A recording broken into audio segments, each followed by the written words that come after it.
जिस कंट्री में मुसलमान 1% भी नहीं है, जिस कंट्री में मुसलमान का एक एमपी नहीं है, जिस कंट्री में मुसलमान का एक कॉरपोरेटर नहीं होते, जिस कंट्री में सरकार में एक मुसलमान नहीं होते, वहाँ कभी मुसलमान सड़क में है। और ख़ासकर ये हमारा कुरान का मामला है, ये हमारा दिल का धड़कन का मामला है। माँ बाप को कुर्बान, हमारे घर का घर कुर्बान, मगर कुरान के मामले में किसी तरह से हम लोग बर्दाश्त नहीं करेंगे।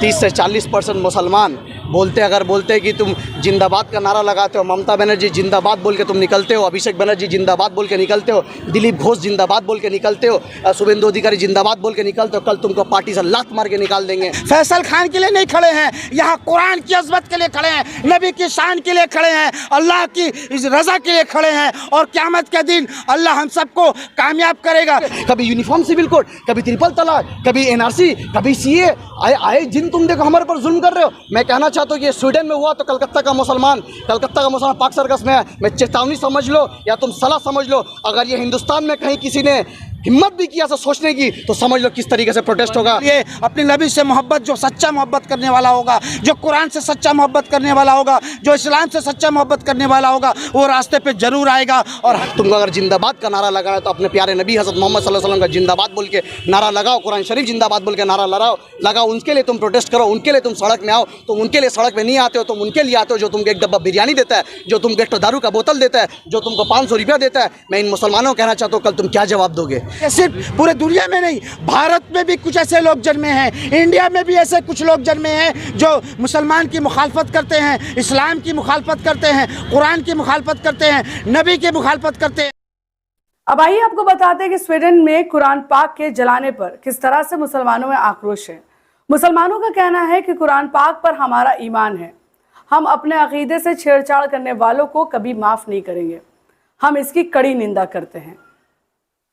स्वीडन में कुरान पाक जलाने का मुद्दा पूरी दुनिया में तूल पकड़ चुका है। कुरान पाक जलाए जाने पर दुनिया भर के मुसलमानों में आक्रोश है, कई देशों ने इसकी मजम्मत की है।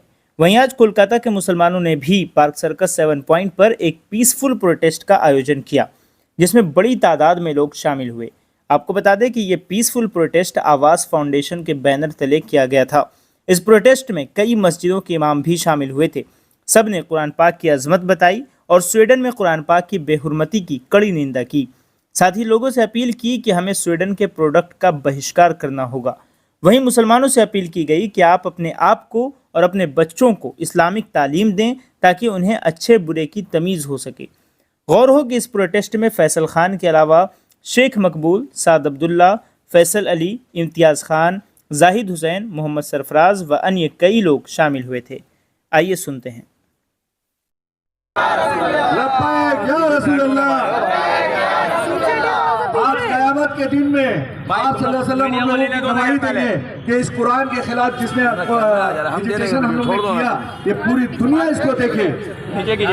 हम लोग जिसने कुरान को जलाया, हम उनके फ्लैग को जला रहे हैं, उनका बॉयकॉट कर रहे हैं, उनके ऐप का बॉयकॉट कर रहे हैं, हर चीज का उसका बॉयकॉट होगा, क्योंकि उन्होंने तमाशा देखा हमारे कुरान को जलते हुए। देखिए, जैसे कि आप जानते हैं, पूरे वर्ल्ड से 57 कंट्री जो इस्लामिक कंट्री देश है, यहाँ तक का और भी जो देश है वो भी कुरान जो जलाया उसके खिलाफ खड़े हैं।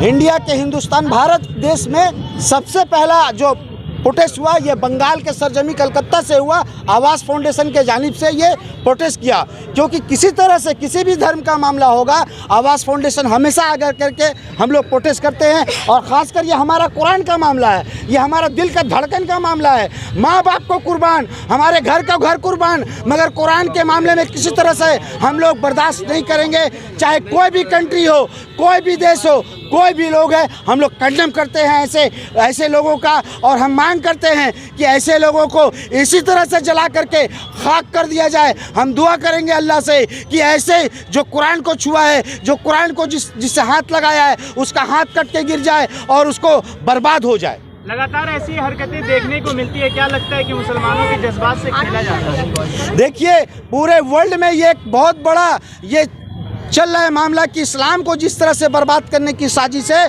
मुसलमान को खास करके जिस तरह से साजिश है, ये सिर्फ पूरे दुनिया में नहीं, भारत में भी कुछ ऐसे लोग जन्मे हैं, इंडिया में भी ऐसे कुछ लोग जन्मे हैं जो मुसलमान की मुखालफत करते हैं, इस्लाम की मुखालफत करते हैं, कुरान की मुखालफत करते हैं, नबी की मुखालफत करते हैं। जैसे जानते हैं कुछ दिन पहले अगला साल नूपुर जैसा जो दागदार महिला जो जिस तरह से नबी के शान में गुस्ताखी की, हम लोगों ने उसके खिलाफ भी प्रोटेस्ट किया और मुंह तोड़ जवाब दिया। ऐसे कोई भी लोग आएंगे और ख़ासकर आरएसएस जैसे फिरका परस्त ताकत, बीजेपी जैसे फिरका परस्त ताकत जिस तरह से पैर फैलाने की कोशिश कर रहे हैं, हिंदुस्तान में जिस तरह से सौहार्द बिगाड़ना चाह रहे हैं, हिंदू मुस्लिम एकता को तोड़ना चाह रहे हैं, संविधान को बिगाड़ना चाह रहे हैं, उस ऐसे लोगों के खिलाफ हम जैसे लोग आगे बढ़ कर के मुंह तोड़ जवाब देने की ताकत रखते हैं। सवाल यहाँ पे ये नहीं है कि कुरान शरीफ को जलाया है तो हम आज सड़क में हैं। सवाल यहाँ पे मैं करना चाहता हूँ पश्चिम बंगाल के उस मुसलमानों को, 30 से 40% मुसलमान अगर बोलते कि तुम जिंदाबाद का नारा लगाते हो, ममता बनर्जी जिंदाबाद बोल के तुम निकलते हो, अभिषेक बनर्जी जिंदाबाद बोल के निकलते हो, दिलीप घोष जिंदाबाद बोल के निकलते हो, शुभेंदु अधिकारी जिंदाबाद बोल के निकलते हो, कल तुमको पार्टी से लात मार के निकाल देंगे। तुमको अगर जिंदाबाद का नारा लगाना है तो अपने प्यारे नबी हज़रत मोहम्मद सल्लल्लाहु अलैहि वसल्लम का जिंदाबाद बोल के नारा लगाओ, कुरान शरीफ जिंदाबाद बोल के नारा लगाओ, उनके लिए तुम प्रोटेस्ट करो, उनके लिए तुम सड़क में आओ। तुम उनके लिए सड़क में नहीं आते हो, तुम उनके लिए आते हो जो तुमको एक डब्बा बिरयानी देता है, जो तुमको एक दारू का बोतल देता है, जो तुमको 500 रुपया देता है। मैं इन मुसलमानों को कहना चाहता हूँ, कल तुम क्या जवाब दोगे?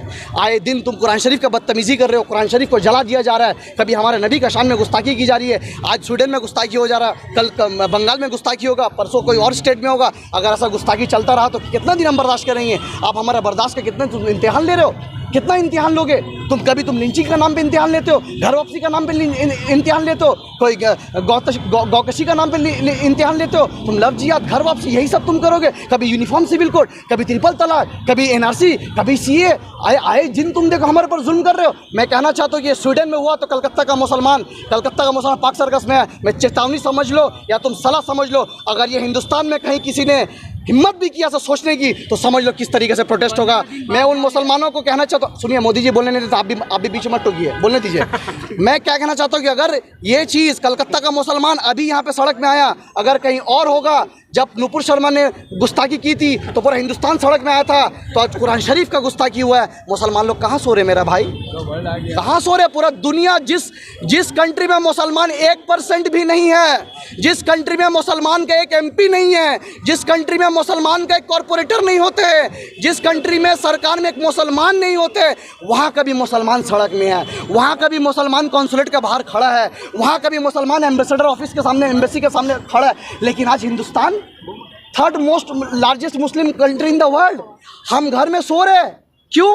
नहीं, अभी हमको 500 रुपया देंगे, कल यहाँ भी आ जाएंगे। आप क्या चाह रहे कि आस्था मोटर का आग लगा है? तो आप क्या चाह रहे? घर में सो के रहे? आपका पापा को गाली देकर घर में सो के रहे? आपका माँ को गाली देकर घर में सो के रहे? दंगा कहाँ भड़काना है? संविधान तरीके से प्रोटेस्ट करेंगे तो क्या दंगा भड़काने की बात कर रहे हैं? आप जैसे पत्रकार मुसलमान का देश को बर्बाद करके रखा है। आप तो दलाली करते हैं, आप लोग पत्रकार नहीं है। मीडिया का जो देख रहे, ये जो जितना पोर्टल वाले हैं ना, जो मीडिया भाई, यही लोग हम लोग का सच्चाई दिखाते हैं, गोदी मीडिया दिखाते नहीं है। तो जितना को भी आप लोग देख रहे हैं, ज़्यादा से ज़्यादा फॉलो कीजिए, ज़्यादा से ज़्यादा शेयर कीजिए, उसके बाद देखिए आपको सवाब भी मिलेगा, क्योंकि यहाँ कुरान का बात हो रहा, दीन का बात हो रहा, नबी की मोहब्बत की बात हो रही है। तो आप लोग एक सोशल मीडिया में एक ट्रेंडिंग चलाइए, इंस्टाग्राम में, फेसबुक में, ट्विटर में, बॉयकॉट स्वीडन। और मैं सबसे कहना चाहता हूँ, जो बड़े बड़े नेता मुसलमान का, जो हमारा वोट लेके बन जाते विधायक, हमारा वोट लेके बन जाते सांसद, हमारा वोट लेके हराम खाने वाला प्रोमोटर, काउंसिलर बन जाते हैं, मैं उन लोगों से कहना चाहता हूँ, क्या तुम मुसलमान नहीं हो?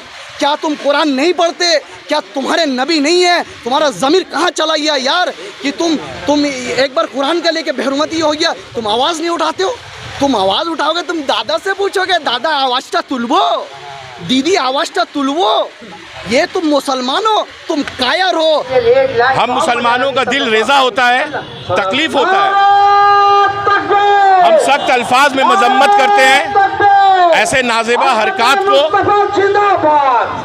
और मैं गुजारिश करता हूँ स्वीडन हुकूमत को अगर इसके साथ गुस्ताखी की गई कि इन सब मलून को में बख्शने वाले नहीं हैं। अल्लाह उस लानती को सख्त से सख्त सजा दे उसके पैर को और as per the law of the land जो भी सजा बनता है उनको बुक करके जेल में डाले। अल्लाह उसके पैर को लकड़ी और मैं मुसलमानों से गुजारिश करता हूँ, मुदबाना गुजारिश करता हूँ कि पुरनम एहतजाज करना तो हमारा संवैधानिक हक है। देखिए, हम कभी बर्दाश्त करने वाले स्वीडन जो यहाँ से बहुत दूर है वहाँ पे ये नाज़ेबा हरकत हुआ, लेकिन क्योंकि अल्लाह और अल्लाह के रसूल हमारे बहुत दिलों के करीब है, इसलिए आज हिंदुस्तान कलकत्ता के सरजमीन में हम इम्तियाज़ खान और इम्तियाज़ खान जैसे आम मुसलमानों का दिल रेज़ा और तकलीफ़ हुआ है, हमारा आस्था हट हुआ है। तो मैं नौजवानों और मुसलमानों से बहुत अजीम है ये गुजारिश करूंगा, मुदबाना गुजारिश करूंगा कि स्वीडन को बॉयकॉट किया जाए फाइनेंशियल तरीके से। स्वीडन का जो भी प्रोडक्ट है उस प्रोडक्ट को बाइकआउट किया जाए। खास करके हम नौजवानों के मोबाइल में एक ऐप्स जिसका नाम है स्पॉटिफाई, उस ऐप्स को मैं गुजारिश करता हूं कि आप लोग अपने अपने मोबाइलों से डिलीट करें। वॉल्वो बस जो स्वीडन से आता है और बहुत मशहूर है और बहुत नाम कमाया है, ये बस भी स्वीडन का है, इसको भी अपने तरीके से बाइकआउट करने का कोशिश करें। बहुत सारे कपड़ों का ब्रांड है जिसमें एक ब्रांड बहुत मशहूर है जिसका नाम H&M है। मैं भी कल तक ये ब्रांड खरीदता था और पहनता था। मैं आज से ये अहद करता हूँ कि ये ब्रांड मैं नहीं खरीदूंगा और मैं ये ब्रांड को नहीं पहनूंगा।